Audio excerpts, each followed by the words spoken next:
Hi, I'm Eric Bowman, and I'm from North Carolina, and I'm looking to open a barbecue restaurant here in South Florida. This is very doable. It's very easy for me to execute.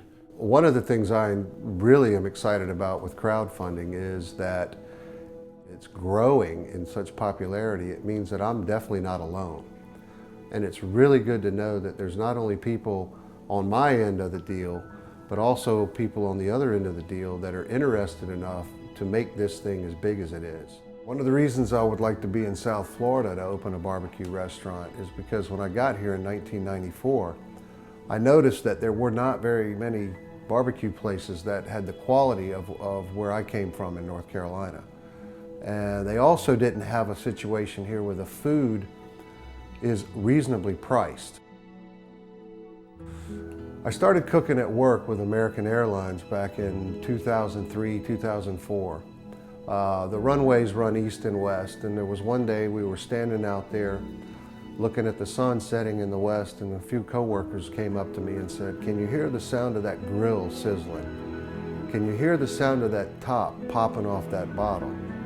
And I said, "Guys, there's no reason in the world why we can't make this happen. If somebody brings me a source of heat, we'll make it happen, and we can do that right here at work. There's no need to go anywhere. We can do it all right here on site."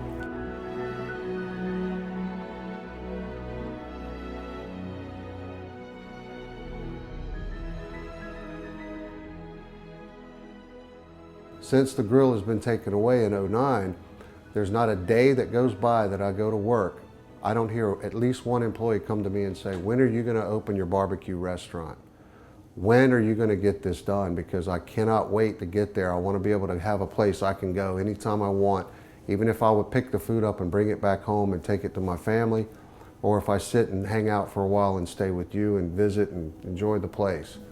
One way or the other, you got to open up as quickly as you can. We're really dying for that. I guess when I first fell in love with cooking is when I was a kid and would go and spend the night at somebody else's home. I couldn't understand how come the food wasn't as good as where it was when I came from. In other words, it wasn't as good as mom's cooking or dad's cooking at all. So I started to pay attention a lot more than ever before to say, you know, is everybody else's food that bad, or is the food that I have at home so good? So years later, I was able to go to culinary school, and one of the teachers asked us the first week, says, "Why are you guys here? Stand up and tell your name," and so forth. So when I stood up, I said, "You know, my name is Eric Bowman, obviously, but I want to know what I do and what I don't know about cooking." And it was the only time in school that I ever got straight A's. So I felt pretty good about that and figured it was something that I should kind of look into and pursue as something to do as a career.